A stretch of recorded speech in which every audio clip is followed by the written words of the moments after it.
అభిజ్ఞ అంటే తెలుసుకోవాలనే కోరిక. ఈరోజు మనం ఐఐటి ఫౌండేషన్ కోర్స్ అంటే ఏంటి అనే దాని గురించి చెప్తున్నాం. యాక్చువల్లీ ఐఐటి ఫౌండేషన్ అసలు ఈ మాట ఎందుకు వచ్చిందంటే, ఇంటర్ తర్వాత అందరూ కూడాను JEE mains and JEE advanced ఈ ఎగ్జామ్స్ రాస్తూ ఉంటారు. సో నెంబర్ 1 ఏంటంటే ఇంటర్ తర్వాత అందరూ JEE and JEE mains exams రాస్తారు. సో ఈ ఎగ్జామ్స్ ఎందుకు రాస్తారు, దీని వెనుకున్న రీజన్ ఏంటంటే, నెంబర్ 1 రీజన్ దీని వెనుకున్నది వాళ్ళు ఇంజనీరింగ్ కాలేజ్ ఎగ్జామ్స్లో సీట్ కొట్టడానికి. సార్ ఇంజనీరింగ్లో సీటు కొట్టడానికి దీనికి ఏంటి సంబంధం సార్ అనుకునంటే, యాక్చువల్లీ ఇక్కడ అసలైన ప్రాబ్లం ఉంది. ఇంజనీరింగ్ కాలేజీలో మనకి టాప్ కాలేజెస్లో ఎవరైనా చదవాలనుకుంటాడు. ఎందుకు టాప్ కాలేజ్లో చదవాలని అనుకుంటాడు? నెంబర్ 1 రీజన్, ఏ కాలేజీలోనూ చదువుకోవడానికి మేజర్ రీజన్ ఏంటంటే, ఎవరికైనా సరే మంచి ఎవడు చదువుకున్నా ఏం చదువుకున్నా ఎవరికైనా సరే మంచి ఎడ్యుకేషన్ కావాలని కోరుకుంటారు. పాయింట్ 1. సో ఈ టాప్ కాలేజెస్ అనేవి ఆ మంచి ఎడ్యుకేషన్ ఇస్తాయి. ఎవరికైనా సరే మంచి ఫ్రెండ్షిప్ గ్యాంగ్, తనలాంటి ఉద్దేశాలు ఉన్నటువంటి ఫ్రెండ్ కావాలని కోరుకుంటారు. సో అటువంటి ఫ్రెండ్షిప్ దొరికే అవకాశం అక్కడ ఉంటుంది. అండ్ అన్నిటికన్నా మించి ఎవరికైనా సరే ఇంతకుముందు అక్కడ చదువుని వాళ్ళు మంచిగా సక్సెస్ అయిన కాలేజెస్ ఏమైనా ఉంటే బాగున్నాను, అక్కడ నేను జాయిన్ అయిపోతాను అనుకుంటూ ఉంటారు. అది కూడా ఇక్కడ పాసిబిలిటీ ఉందన్నమాట. బెస్ట్ ఆలుమ్ని కూడా ఇక్కడ ఉంటుంది. అన్నిటికన్నా మించి ఒక జాబ్ చేయాలనుకుంటే జాబ్కి మంచి శాలరీ కావాలి కదా, 1 crore 2 crores ఇలాంటి శాలరీస్ కూడా ఇక్కడ దొరికేస్తాయి అనమాట. సో బెస్ట్ శాలరీస్ ఉండే కాలేజెస్ ఇవి. దాంతోపాటుగా ఇంకొక ఇంపార్టెంట్ థింగ్ ఏంటంటే, ఒకరి దగ్గర జాబ్ ఎందుకు, నేనే ఓన్గా ఒక కంపెనీ పెట్టుకుంటా అని అనుకుంటే అలాంటి స్టాండర్డ్స్ కూడాను, అవసరమైతే నువ్వు ఓన్గా ఎంటర్ప్రెన్యూర్ అయ్యే అంత క్యాపబిలిటీస్ కూడాను ఈ టైప్ ఆఫ్ కాలేజెస్లో ఉంటాయి. సో ఇవన్నీ బ్యూటిఫుల్ బెనిఫిట్స్. సార్ ఇలాంటి కాలేజెస్ ఏంటి సార్, అసలు ఇలాంటి కాలేజెస్ ఉన్నాయా అంటే, ఎస్ ఆబ్వియస్లీ ఉన్నాయి. నువ్వు ఇన్ కేస్ నీ ఫీల్డ్ కానీ ఇంజనీరింగ్ సైడ్ అయితే, నీ ఫీల్డ్ కానీ డాక్టర్ సైడ్ అయితే అలాంటి బెస్ట్ కాలేజెస్ ఉన్నాయి. అవేంటి ఇప్పుడు చెప్తాను. యాక్చువల్లీ మనం ఇంజనీరింగ్ సంబంధించే కాలేజెస్ తీసుకుంటే, ఈ ఇంజనీరింగ్ సంబంధించి కాలేజెస్ తీసుకుంటే దీంట్లో మనకి యాక్చువల్లీ 3 లెవెల్స్ ఉంటాయి అనమాట. Level 1, level 2 and level 3. So ఈ రకంగా 3 టైప్స్ ఆఫ్ కాలేజెస్ ఉంటాయి. సో లెవెల్ 1 అనేది మనం ఇప్పుడు చెప్పుకుంటున్న టాప్ మోస్ట్ కాలేజెస్. ఇప్పుడు మనం ఏవైతే బెనిఫిట్స్ చెప్పుకున్నామో ఆ టాప్ మోస్ట్ కాలేజెస్ అన్నీ కూడా ఈ లెవెల్ 1లోనే ఉంటాయి. యాక్చువల్లీ ఆ లెవెల్ 1 కాలేజెస్లో ఏమొస్తాయి? Number 1 IITs. ఇంకా వీటికి తిరిగిలేదనమాట. ఈ ఐఐటీస్లో సీటు కొడితే చాలు, చాలామంది లైఫ్ మారిపోద్ది అని ఫిక్స్ అయిపోతూ ఉంటారు. ఇది నెంబర్ 1 ఐఐటీస్. దాని తర్వాత నెక్స్ట్ ఇంకొక బ్యూటిఫుల్ కాలేజెస్ ఏంటంటే, వీటిలోనే లెవెల్ 1 కిందకు వచ్చేసి ఎన్ఐటీస్. దాని తర్వాత ఇంకా కొన్ని కాలేజెస్ ఏమున్నాయంటే ట్రిపుల్ ఐటీస్. ఈ ట్రిపుల్ ఐటీస్ అనేవి కొన్ని అనమాట సెంట్రల్ లెవెల్లోన, కొన్ని అనమాట స్టేట్ లెవెల్లోన, ఈ రెండిట్లో కూడాను డీల్ చేస్తూ ఉంటుంటారు. అయితే రకరకాలుగా ఉన్నాయి అనమాట ట్రిపుల్ ఐటీస్. అండ్ లాస్ట్గా ఇదే లెవెల్ 1 కాలేజెస్కి ఇంకొక టైప్ కాలేజ్ కూడా వస్తుంది. అదేంటంటే గవర్నమెంట్ ఫండెడ్ టెక్నాలజీస్ అయినటువంటి జిఎఫ్టీస్. ఇవన్నీ కూడాను లెవెల్ 1 కాలేజెస్. ఈ కాలేజెస్లో కానీ చదివితే డెఫినెట్లీ కూడాను వాడి యొక్క ఫ్యూచర్ అనేది వేరేలా ఉంటుంది. అది మాత్రం గుర్తుంచుకోండి. సార్ లెవెల్ 1 కాలేజెస్ చెప్పారు, మరి లెవెల్ 2 కాలేజెస్ ఏంటి? ఈ లెవెల్ 2 కాలేజెస్ ఎలా ఉంటాయి అంటే, యాక్చువల్లీ లెవెల్ 2 కాలేజెస్ అనేవి డీమ్డ్ యూనివర్సిటీస్ అనమాట. సో ఏవైతే డీమ్డ్ యూనివర్సిటీస్ అంటారో ఆ డీమ్డ్ యూనివర్సిటీసే ఈ లెవెల్ 2 కాలేజెస్. సో అయితే ఈ లెవెల్ 2 కాలేజెస్లో కూడా వీటి యొక్క ర్యాంక్ ఎంత ఉండాలంటే మస్ట్ బి గ్రేటర్ దెన్ 200. అది కూడా ఎన్ఐఆర్ఎఫ్ వాళ్ళు ర్యాంక్ ఇస్తూ ఉంటారు. సో ఈ ఎన్ఐఆర్ఎఫ్ వాళ్ళు ఇచ్చే ర్యాంకింగ్లో వీళ్ళు టాప్ 200 కన్నా ఎక్కువ ఉంటేనే అవి బెస్ట్ యూనివర్సిటీస్. అది లెవెల్ 2 అవుతుంది. సో వీటిలోనే మీరు చాలాసార్లు బిట్స్ పిల్లలు, విఐటి ఇలాంటి టైప్ ఆఫ్ కాలేజెస్ అన్నీ కూడా చూస్తూ ఉంటారు.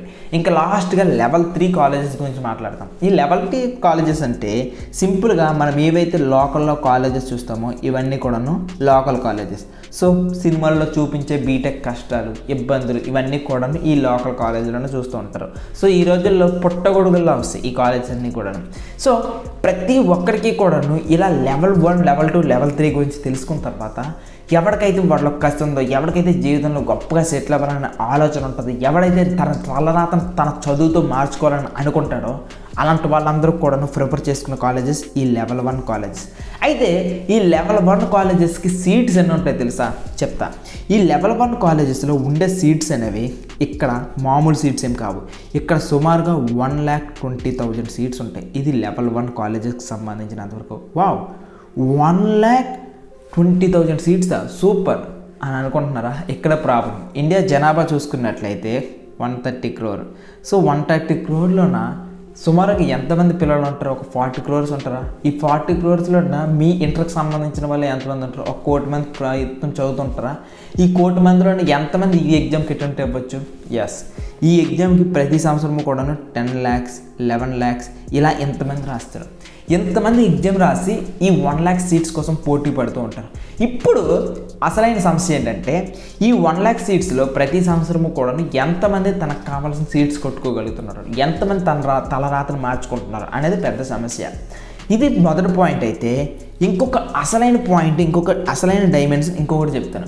యాక్చువల్లీ ఇంటర్లో మీరు జాయిన్ అయిన తర్వాత పొగలు కక్కేస్తారు in case IIT foundation course లాంటిది లేకపోతే. ఎందుకంటే ఇక్కడ అసలైన ప్రాబ్లము ఇంటర్లో సిలబస్ చాలా హ్యూజ్ ఉంటుంది. పాయింట్ 1, ఇంత హ్యూజ్ సిలబస్ ఉండేటప్పుడు అక్కడ టీచర్స్ అనేవాళ్ళు అండ్ స్టూడెంట్స్ అనేవాళ్ళు కూడాను మంచి మంచి కాలేజెస్లో, కార్పొరేట్ కాలేజెస్లో జాయిన్ అవుతారు. మా స్టూడెంట్ ఇక్కడ జాయిన్ అయితే మంచి ఐఐటి సీట్ వస్తుందేమో అని అనుకుని నెంబర్ 1, నెంబర్ 2, నెంబర్ 3 ర్యాంక్స్ అని చూస్తూ ఉంటారు కదా. ఇలా జాయిన్ అయిన తర్వాత అసలైన ప్రాబ్లం ఏం జరుగుతూ ఉంటుందంటే వీళ్ళకి 10th క్లాస్ వరకే సరైన చదువు ఉండదు, సరైన బేసిక్స్ ఉండవు, అంత స్పీడ్గా అర్థం చేసుకోలేరు. అలాంటి వాళ్ళు ఇంటర్లో దాని వేళకి వేసిన తర్వాత అక్కడ టీచర్స్ ఏమైనా ఆగుతారా అంటే అసలు ఆగరు. వాళ్ళు సిలబస్ని ఫాస్ట్గా కంప్లీట్ చేయాలనే ఉద్దేశంతో పరిగెడుతూ ఉంటారు. ఇలా పరిగెడుతూ ఉండేటప్పుడు ఈ స్టూడెంట్కి అస్సలు అర్థం కాదు కూడా, చాలాసార్లు అసలు అర్థం కాదు, ఆ స్పీడ్ని మ్యాచ్ చేయలేడు. అలాంటప్పుడు ఏమవుతుంది? మీరు కట్టిన 1,00,000 2,00,000 ఆ ఫీజు అంతా కూడాను మాటాస్ ఎగిరిపోయినట్టే. సో ఇదే జరుగుతుంది అనమాట మేజర్గా ప్రాబ్లం అంతా కూడాను. అయితే నీకు మంచి సీటు కావాలి, అట్ ద సేమ్ టైం నువ్వు ఇంటర్లో చదివేటప్పుడు వాడు ఎలాగో ఆగడు కాబట్టి వాడు చెప్పే స్టాండర్డ్స్కి నువ్వు దొరకాలి. సో అక్కడ స్కూల్లో, కాలేజెస్లో వాళ్ళు చెప్పే స్టాండర్డ్స్కి ఈ స్టూడెంట్ రీచ్ అవ్వాలి అంటే ఈ రెండిటికి ఒక సొల్యూషన్ ఉంది. అదేంటంటే ఐఐటి ఫౌండేషన్ కోర్స్. అంతే. ఈ ఐఐటి ఫౌండేషన్ కోర్స్ ఇది ఏ క్లాస్ నుండి స్టార్ట్ అవుతుందంటే 8th class 9th class 10th class.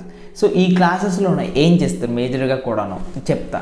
Actually ఈ క్లాసెస్లో అనమాట ఏం చేస్తారు అనేది కాసేపు పక్కన పెడితే, కాసేపు ఎప్పుడు ఇంజనీరింగ్ అయినా అనేది పెద్ద క్వశ్చన్ ఉంది కదా, ఇంజనీరింగ్ నుండి కాస్త పక్కకు వచ్చేద్దాం. పక్కకు వచ్చేసి దాని తర్వాత డాక్టర్ ఉంది కదా, డాక్టర్ వాళ్ళు కూడాను వాళ్ళు రాసే ఎగ్జామ్స్ ఏంటంటే నీట్ ఎగ్జామ్స్.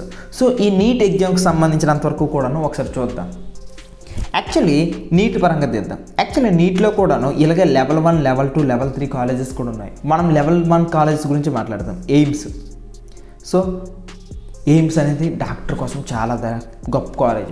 దాని తర్వాత నెక్స్ట్ చూసుకున్నట్లయితే నీట్లో కూడాను కొంతమంది ఎగ్జామ్స్ రాస్తారు, ఇది కూడాను చాలా గొప్ప కాలేజెస్. దాని తర్వాత ఎంసెట్, వీటితో కూడాను చాలామంది ఈ డాక్టర్ సీట్ కోసం రాస్తారు. అసలు మనలో మాట, నీకు ఎగ్జామ్లో సీట్ రాలేదు కానీ నీకు డాక్టర్ చదువుకోవాలని ఉంది. డాక్టర్ చదువుకోవాలంటే సీటు మేనేజ్మెంట్లో కొనడానికి ఎంత ప్రైస్ తెలుసా? 1 crore. మీరు విన్నది కరెక్టే, 1 కోటి రూపాయలు. సో 1 కోటి రూపాయలు ఆయన షాక్ అయిపోతున్నారా? మీరు కానీ ఈ 5 years 8th class 9th class 10th class and inter first year and second year ఈ 5 years కష్టపడేసి మీరు కానీ ఈ సీట్ సంపాదిస్తే మీరు 1 కోటి రూపాయలు ఎర్న్ చేసినట్టే. ఎస్, 1 crore మీరు ఎర్న్ చేసినట్టే. ఏ జాబ్లో ఎంత కష్టపడితే 1 crore ఎర్న్ చేసిన ఛాన్స్ ఉంటుంది? ఉండదు. సో మీరు చదువు అనేది, జాబ్ అనేది మొదలు పెట్టకముందే మీరు 1 crore అనేది సంపాదించడం వల్ల అవుతారు ఈ సీట్ కానీ కొడితే. సో ఇది పరిస్థితి. అయితే మీకు చెప్పేస్తారు ఆల్రెడీ ఐఐటి ఫౌండేషన్ అయినా నీట్ ఫౌండేషన్ అయినా సరే ఇంటర్కి డైరెక్ట్గా వెళ్ళిపోయేటప్పుడు ఇబ్బందులు ఫేస్ చేస్తున్నారు కాబట్టి మనం 8th class 9th class 10th class నుండే దీని గురించి చదువుకుంటే, ఈ ఐఐటి ఫౌండేషన్ నీట్ ఫౌండేషన్ గురించి చదువుకుంటే మీరు ఇంటర్కి వెళ్ళేటప్పటికి చాలా ఈజీ అయిపోద్ది. అక్కడ చెప్పే సిలబస్ మీకు బాగా అర్థమవుతుంది. నెక్స్ట్ ఈ కాంపిటీషన్లో మీరు చాలా ఎడ్జ్ ఉంటుంది, మీరు చాలా బాగా చదువుకున్న వాళ్ళు అవుతారు. అండ్ అన్నిటికన్నా మించి మీరు కానీ ఇదే కన్సిస్టెన్సీతో హ్యాపీగా వెళ్ళిపోతే, కష్టం మీదైతే మీ తలరాత్రి మీరే మార్చుకున్న వాళ్ళు అవుతారు. అసలైన చాయిస్ ఇది. సో ఇప్పుడు ఈ ఐఐటి ఫౌండేషన్ గురించి మాట్లాడదాం. అసలు ఈ ఐఐటి ఫౌండేషన్లో 8th class 9th class 10th classలో ఏం చెప్తారు అనేది మేజర్గా చూద్దాం. యాక్చువల్లీ ఈ 8th class 9th class 10th classలో 2 approaches ఉన్నాయి. చాలా కాలేజెస్ ఏం చేస్తున్నాయి, కొన్ని తలతిక్కల కాలేజెస్ ఏం చేస్తున్నాయి అనేది చూద్దాం. యాక్చువల్లీ ఇక్కడ ఏం జరుగుతుందంటే 2 approaches, number 1, number 2. First type పారాయణ అండ్ ఇంకొకటి కైతన్య ఇలాంటివి ఉన్నాయి కదా. ఈ టైప్ ఆఫ్ కాలేజెస్ ఏం చేస్తాయంటే మొత్తం సిస్టమ్ అంతా మార్చేసి ఏం చేస్తుందంటే ఇంటర్లో ఏదైతే సిలబస్ ఉందో అదే సిలబస్ అంతటినీ కూడాను 3 పీసెస్లో కొట్టేసి ఆ సిలబస్ని ఇక్కడ డైరెక్ట్గా వడ్డించడం. అంటే ఇక్కడ ఏం చేస్తారంటే సింపుల్గా ఇంటర్ సిలబస్ ఉంది కదా, ఇంటర్లో వాళ్ళు చదివినప్పుడు ఇబ్బంది అవుతుంది కాబట్టి అదే సిలబస్ని వీడు ఇప్పుడు నుండి స్టార్ట్ చేస్తారు. ఇలా ఇప్పుడు నుండి స్టార్ట్ చేసి ఆ సిలబస్ని 8th class 9th class and 10th క్లాస్లో చెప్పిస్తే వాడు ఇంటర్కి వెళ్ళినప్పటికి సగం సిలబస్ చదివేస్తారు కదండి, హ్యాపీగా మీరు చేసేస్తారు కదండి, హ్యాపీగా సీట్ వచ్చేస్తుంది కదండి అనుకుని అంటారు. అసలు ఈటీకి వల్ల వచ్చే ప్రాబ్లం ఏంటంటే ఒక స్టూడెంట్ చదువుకునేటప్పుడు ఎలా చదువుకోవాలి, వాడికి ఏ విషయాలు అర్థమవుతాయి అన్నట్టుగానే టెక్స్ట్ బుక్స్ ఫ్రేమ్ చేస్తారు. సో వీడు టెక్స్ట్ బుక్స్ని ఎక్కువ ఫోకస్ చేయకుండా ఇప్పుడు నుండి ఇంటర్ చదివితే ఏ క్లాస్కి తగ్గట్టు ఆ క్లాస్ నాలెడ్జ్ వస్తుందా? వాడి లైఫ్లోన హారిజాంటల్గా ఒక మెట్టు ఎక్కినట్టు అవుతుందా వాడి స్టడీస్? చాలాసార్లు ఏమవుతుందంటే ఇది టాప్ స్టూడెంట్స్కి తప్ప మిగిలిన స్టూడెంట్స్ అందరూ కూడాను చదువు పైన ఉన్న ఇంట్రెస్ట్ పోవడానికి అవకాశాలు ఉంటున్నాయి. చదువు పైన ఉన్న ఇంట్రెస్ట్ పోయి డిప్రెషన్లో పడిపోవడానికి ఎక్కువ అవకాశాలు ఉంటున్నాయి ఇంటర్ సిలబస్లో. సో ఇదొకటి. అండ్ ఇంకొక అప్రోచ్ అవుతుంది వీళ్ళు ఏంటంటే మనలాంటి వాళ్ళు కూడా ఇది. సో ఇలాంటి వాళ్ళు ఏం చేస్తారంటే ఏదైతే 8th class 9th class 10th క్లాస్లో టెక్స్ట్ బుక్స్ ఉన్నాయో అవే టెక్స్ట్ బుక్స్లోనూ వాటినే అనమాట అక్కడ ఆపి ఆ టెక్స్ట్ బుక్స్లోనే ఇంకొద్దిగా డెప్త్కి వెళ్తాం. సో ఎంతో డెప్త్కి వెళ్ళి దాంట్లోనే అనమాట వాడికి ప్రాబ్లమ్ సాల్వింగ్, సో వాడికి కాంప్యూటేషన్ స్కిల్స్ అండ్ అనాలిసిస్ స్కిల్స్ ఇలాంటివన్నీ పెంచుతాం.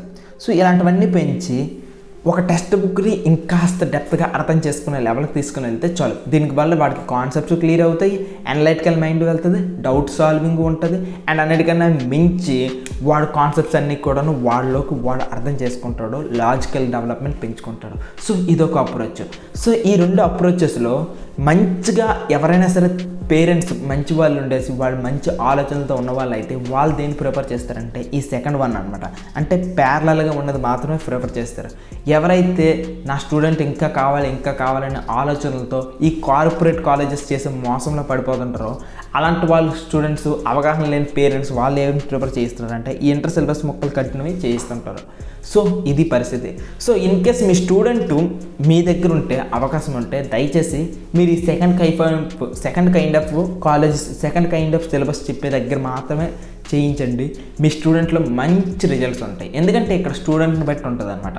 సో ఇప్పుడు మన దగ్గర మనం ఏ టైప్ ఆఫ్గా టీచ్ చేస్తామంటే మనం 2 టీచ్ చేస్తాం. ఇన్కేస్ టాప్ స్టూడెంట్ వచ్చి వాళ్ళ పేరెంట్ కానీ సార్ మాకు ఇంటర్ సిలబస్ ఉంది, సో వాళ్ళ స్కూల్లో ఏం చెప్తారు ఇవి మాకు చెప్పండి అనుకుని అంటే ఓకే చెప్పేస్తాం, దానికేముంది, హ్యాపీగా ఈ సిలబస్ కూడా చెప్తాం. సో ఇన్ కేస్ ఎవరైనా స్టూడెంట్ ఫ్రెష్ మైండ్తో ఉండి వాడికి ఏం ప్రాబ్లం లేకుండా వాడికి మంచి వైట్ పేపర్లో మా దగ్గరికి తీసుకుని వస్తే మేము ఈ రకంగా టీచ్ చేస్తాం. ఇంటర్ సిలబస్ కాకుండా వాడికి 8th class 9th class 10th క్లాస్లోనే హై స్టాండర్డ్స్ తీసుకుని వెళ్ళి ఆ స్టాండర్డ్స్ నుండి ఐఐటి ఫౌండేషన్ వైపుగా తీసుకుని వెళ్ళడం ఇది ఒక స్టెప్ అనమాట. ఈ రకంగా so in case students topper అయితే నాకు సాటిస్ఫై అయితే నేను మాత్రం వాళ్ళకి ఇంటర్ సిలబస్ని చెప్పడానికి వెనకాడట్లేదు. At the same time in case student white పేపర్లా తీసుకుని వచ్చి ఒక యావరేజ్ స్టూడెంట్ తీసుకుని వస్తే వాడికి మాత్రం వాడి పేరెంట్స్ ఎంత చెప్పినప్పటికీ కూడా నేను మాత్రం ఈ 8th 9th 10thని హారిజాంటల్ డిస్ట్రిబ్యూషన్ హారిజాంటల్ డెవలప్మెంట్ మీద ఫోకస్ చేసి తీసుకుని వెళ్తూ ఉన్నాను. సో ఇన్ కేస్ ఎవరైనా సరే మన దగ్గర జాయిన్ అవ్వాలనుకుంటే హ్యాపీగా జాయిన్ అవ్వచ్చు. డిస్క్రిప్షన్లో మన ఫోన్ నెంబర్ ఉంటుంది, కాల్ చేసి మాట్లాడచ్చు కూడాను. సో ఆల్ ది బెస్ట్, మంచి డెసిషన్ తీసుకోండి. మీ స్టూడెంట్ గురించి మీకు తెలిసే ఉంటుంది, మీరు పేరెంట్గా చూసే ఉంటారు, తన సిచ్యువేషన్ ఏ రకంగా ఉంటుంది అనేది చూసి ఆలోచించి తీసుకోండి. ఇది ఐఐటి ఫౌండేషన్కి సంబంధించిన కోర్సుకు సంబంధించి ఫస్ట్ వీడియో. ఈ సిరీస్ ఇలా కంటిన్యూ అవుతూనే ఉంటుంది. ఓకేనా? మీ డౌట్స్ అన్నీ కూడా తీర్చడం జరుగుతూనే ఉంటుంది. All the best.